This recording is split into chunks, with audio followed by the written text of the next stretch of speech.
Bismillahir Rahmanir Rahim. Alhamdulillah wa salatu wa salamu ala Sayyidil Mursaleen wa ala alihi wa sahbihi wa baraka wa sallama tasliman kathiran ila yawmiddin, amma ba'd. In the last session we were speaking about truth and what it does to a person in terms of psychologically. The person is at balance, the person is at contentment with oneself because they're always telling the truth and always doing the truth. There's no guilty feeling, whatever, whatsoever, in their life and in their approach to things, and eventually that will play out to the benefit of the person. So in the opposite of that is obviously falsehood and lying, which eventually leads to fujur, which eventually leads to a form of sin or transgression. Sin and transgression means going beyond the boundary that Allah subhanahu wa ta'ala has placed. So as soon as a person goes beyond the boundary, then that's what it's going to be. Fisq and fujur essentially returns to the meaning of the seed coming out of the ground, something coming out of a place where it's hidden. And sinning, fujur, which means transgression and sinning, yurithu sakhat Allah. It brings upon the anger of Allah subhanahu wa ta'ala. When Allah subhanahu wa ta'ala's anger is brought about, then clearly there's no barakah, the blessing is taken away. The mercy doesn't come in. Then slowly it starts having problem. When Allah is angry with somebody, He's got multiple ways, infinite ways in fact, to seize the person, to show the effect of His anger. Multiple ways. I mean, we have numerous ways if you want to show anger to somebody. We're only limited by our physical and mental prowess of what we can do and determine. If we want to get back at somebody, then it depends on what kind of thing our mind conjures up. And then we're limited only by what we physically can do, or maybe the kind of contacts and other assistance we can muster. That's basically it. And then we're limited by a time period of how long we can focus on this thing. With Allah subhanahu wa ta'ala, He has infinitely more ways of getting at people. And it doesn't even have to be immediate, it can be later. So slowly something will happen in the house. Maybe some disobedience will take place between people that you're supposed to love and they're supposed to love you. Maybe something will happen with the job that you do, the business that we have. It could be in so many different things. And if that happens and a person connects the two and makes tawbah, then they can make amends quickly.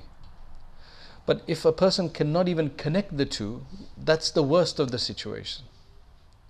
If a person can't even connect the two, they're having problems and they're becoming very miserable and they're still not making tawbah, in fact they continue with their transgression, then that's even more of a sad case.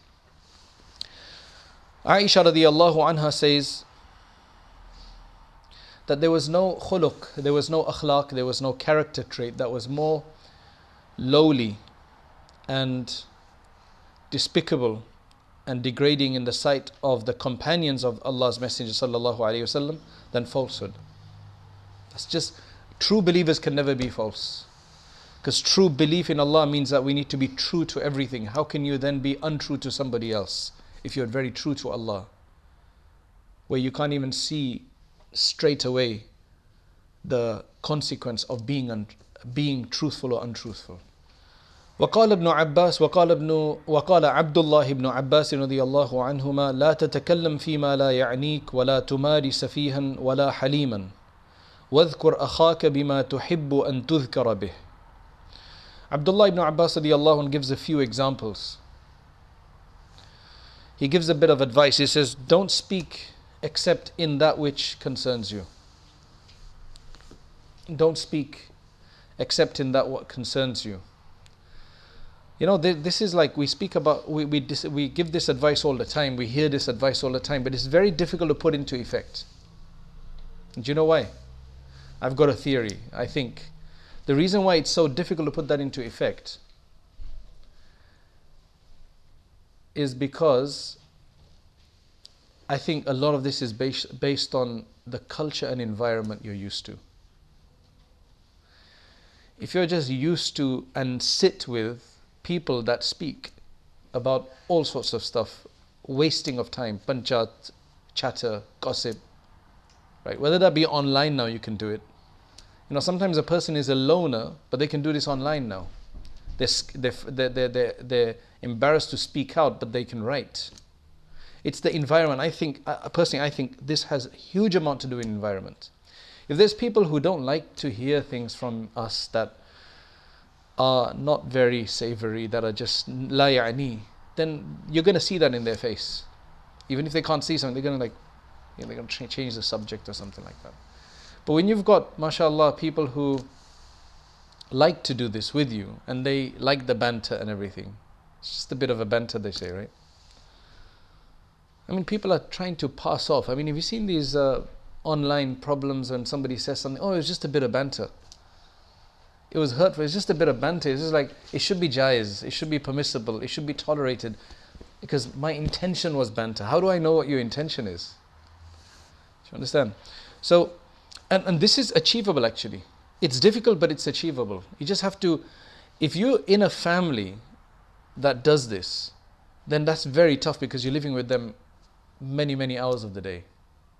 But if you can change that in the family, especially now if you are the head of the household, right?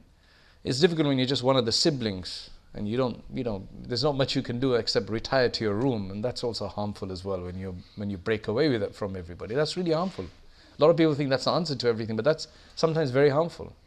It's about striking the balance, but that's human. It's not easy. It's not easy. We have to understand that. We have to approach this by understanding this is very complex, because we are going to be dealing with other people's behavior, desires, habits that have spanned for decades for a lot of people. They just don't understand what the difference is.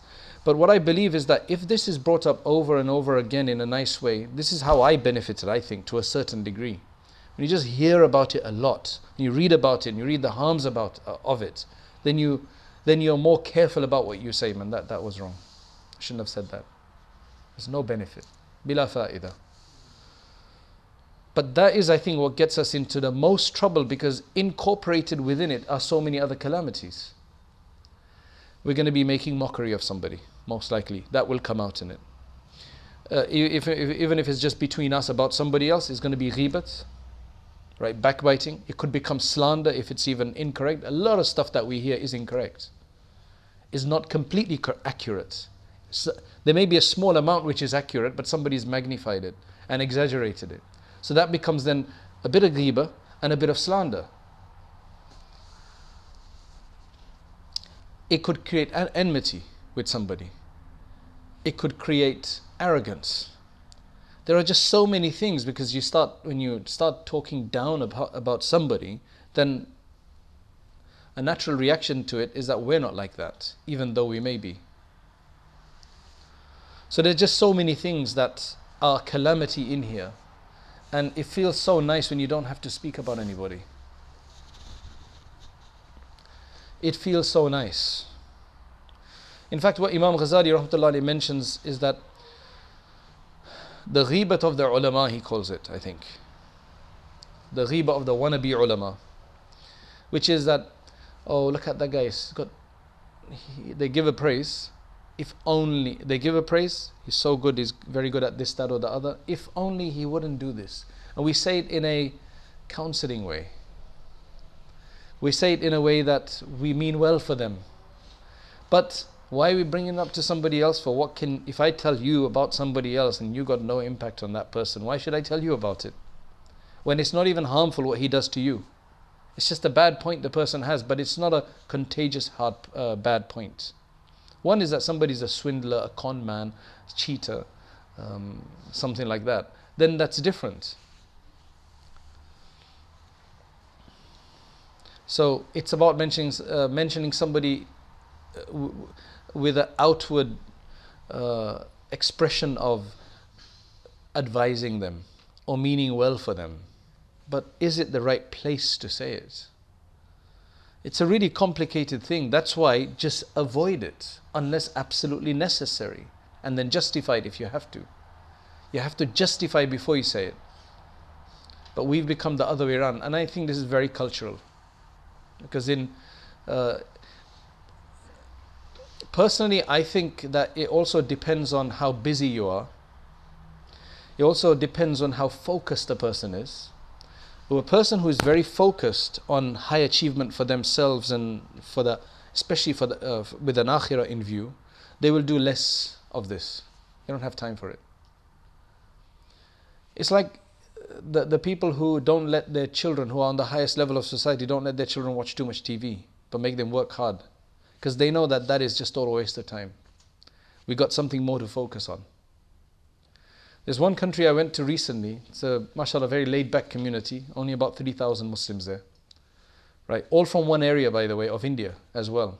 In fact, all from one area of Gujarat. Mashallah, right? So, no mixed. And just from one area and probably a few villages within that area of Gujarat. And mashallah, Allah subhanahu wa ta'ala has given it to them that they only have to work about 3 days and they can get away with it. Right? They go and sell things to others and on credit, and not interest, just credit. And mashallah, halal business, and they can make enough money and it's relaxed. And so what do they do the other 4 days? What are you going to do in a village if you've got nothing else to do? And it's not season of harvest, where you don't have to go behind a sugarcane, for example. Or you're living up north and you've got nothing to do in the evening. I mean, not to say they all do that, but what do you do? You have to find a discussion. That's why after salat, people will sit for hours outside the masjid and just talk. And then when you start talking about too much, then it gets very complicated. So you work for 3 days and do panchat for 4 days. That's sad. And then the phones are free in those countries, the landlines. So America, the local lines are free. So all day long, that's what it is. This is the sad fact. This is what the problem is. This kills a person. It's just constantly taking away from us. It's a massive problem. And such people who like a lot of this banter, if they start becoming positive, religious, and knowledgeable, they can become a very good resource. There's just some people who like to speak a lot. I can't do that. I can speak in a formal, but if I'm to hold a conversation, unless it's really, I see this as my weakness, to be honest, but in a sense, if it's kaam ki baat, if it's something that I need to talk about, and I've got something in common, I can have a good conversation. But if I've got nothing in common, I find it very difficult to even give nasiha, except in a formal setting. That's the way I see it, right? But there's some people, they can speak to anybody.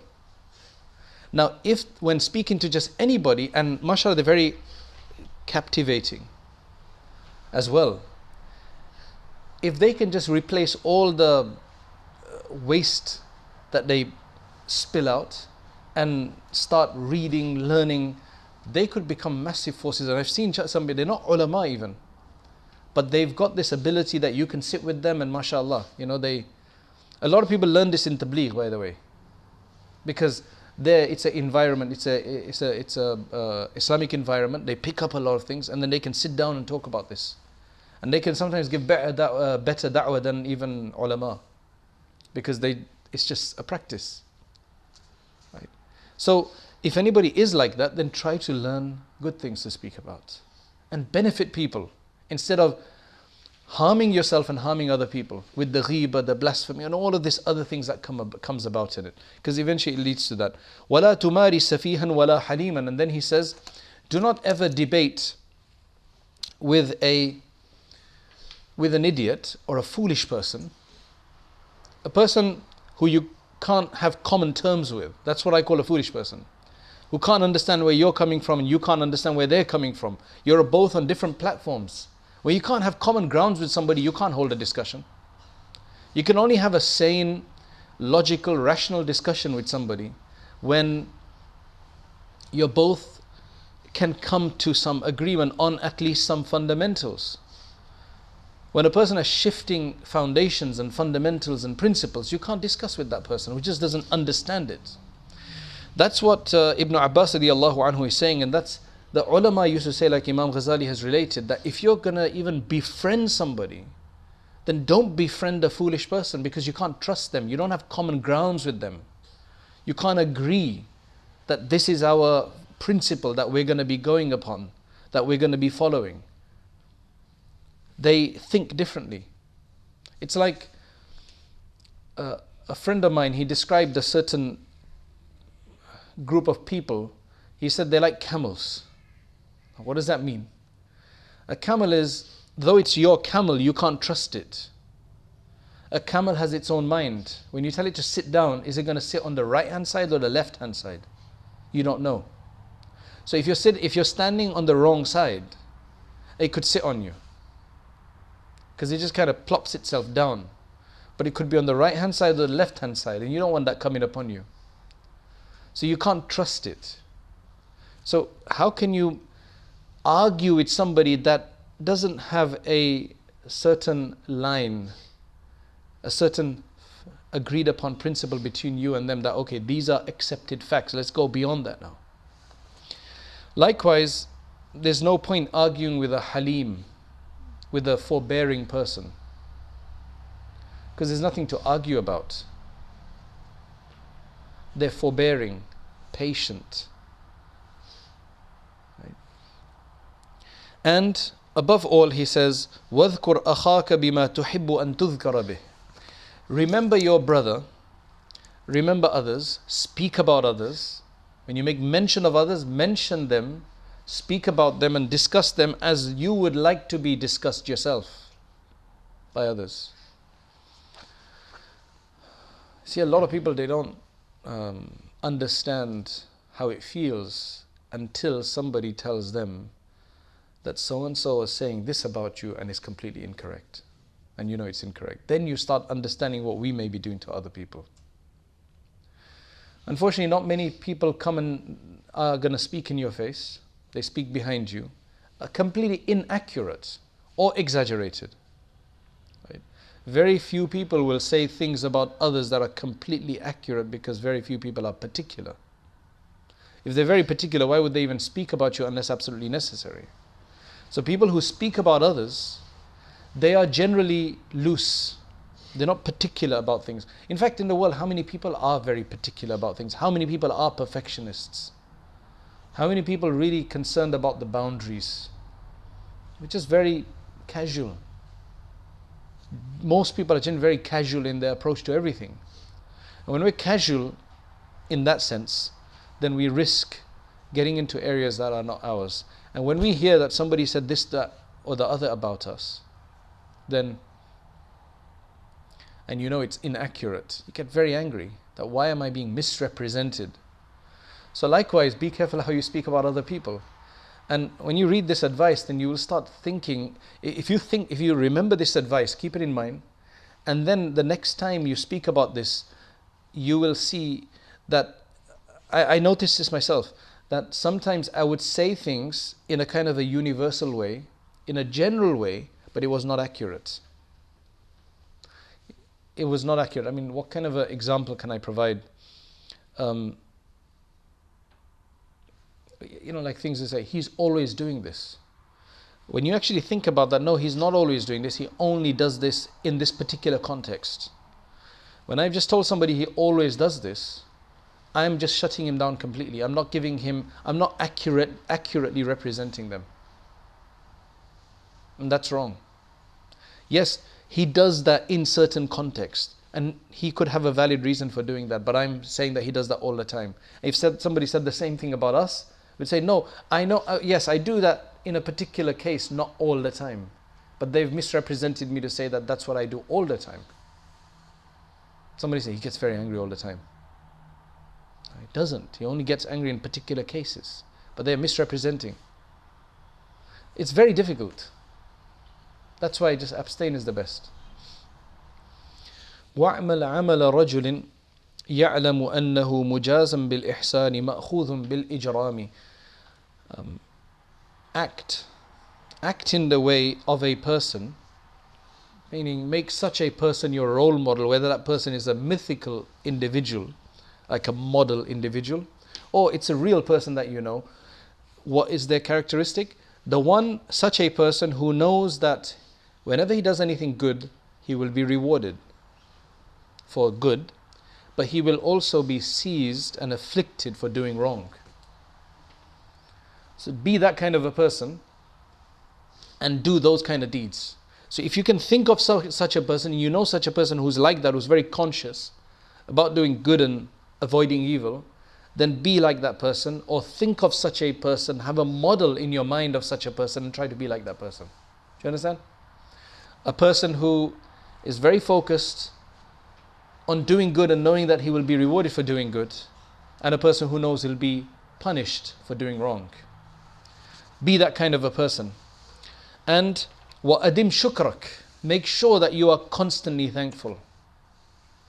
Make sure you are constantly thankful. What it means by being thankful is that you remember Allah whenever something good happens. I sit here today in this new place that Allah subhanahu wa ta'ala, literally Allah gave this out of thin air, right? I didn't go to look for this place, never intended to be here, never looked in this area. It plopped into our laps and we had to do something about it and use it. I have to do shukr to Allah. Where would you get that from? Anything that happens to you, anything you acquire, do shukr to Allah. All thanks is to Allah. That's true shukr, when you actually believe that something has come to you from Allah subhanahu wa ta'ala.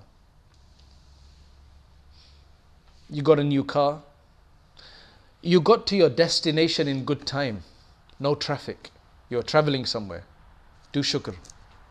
Everything, anything. Just keep thinking about Allah. It's very, very powerful because you get connected to Allah. And Allah gives you more if you do that. You got to work on good time and your project finished quickly. Thank Allah. That project could have taken much longer. There could have been so many obstacles within it. Imagine the multiple obstacles that could come about in anything. Computers stop working. Other people who are supposed to collaborate don't come in time, don't give in time. Whatever it is, there's just so many variables in this quantum world that we live in. Everything. From the macro level to the micro, there are just so many different things that could just go wrong. Why did it all just come together? From Allah. Now thank Allah. And more things will become easier in your life. That's why generally the people who do shukr, they are generally more happy. They're grateful, they're generally more happy, because if we're living in the way I look at it is that if we are living in this world as just, nobody in this world is a loner. Nobody lives in this world in an isolated way. Where we are social creatures. Human beings are not individuals on a planet by themselves in emptiness. We're surrounded. We are in a locus. We take up space in this world where other people also share that space. We have to interact with people. What we do affects others, what others do affects us. At some level or the other. It's amazing. So, in that sense, if we're balanced with Allah subhanahu wa ta'ala the way He wants us to be, and we're thanking Allah that He's putting all of these things right, and where the space we are taking up, the place we occupy, the time that we are occupying in this world, everything is coming together around us in a way to benefit us, then why shouldn't we thank Allah subhanahu wa ta'ala?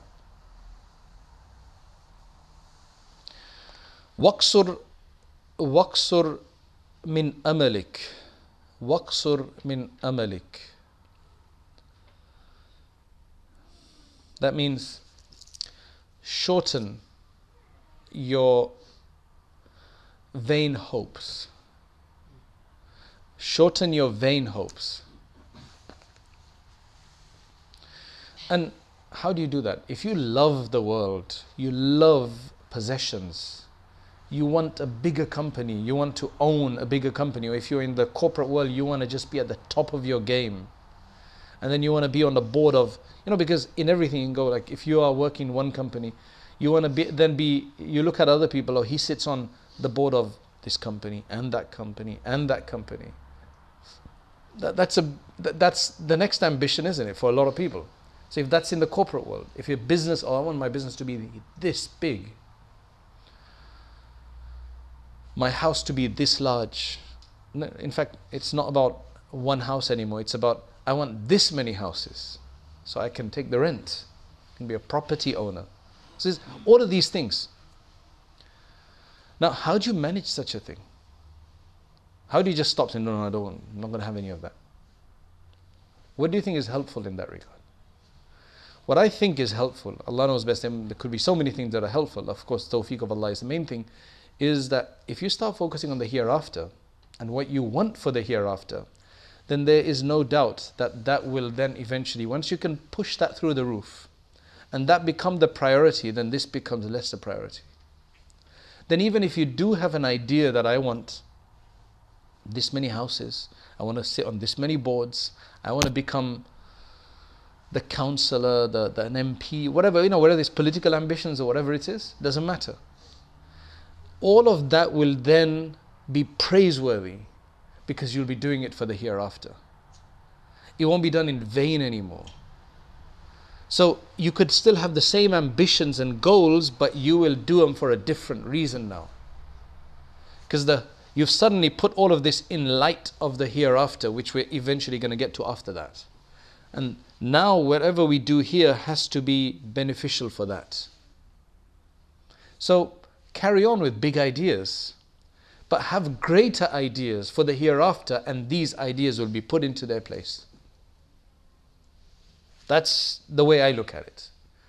There's nobody to stop you from, to say, okay, I don't want any, I'm not going to go out tomorrow. I'm going to become a zahid and a setting, I'm going to sit in my house. That's not what is required from us. We need himmah, we need aspiration, we need to desire. But if our desires are in conformance with the hereafter, then that's what's going to be of benefit. So work on the hereafter. Work on paradise.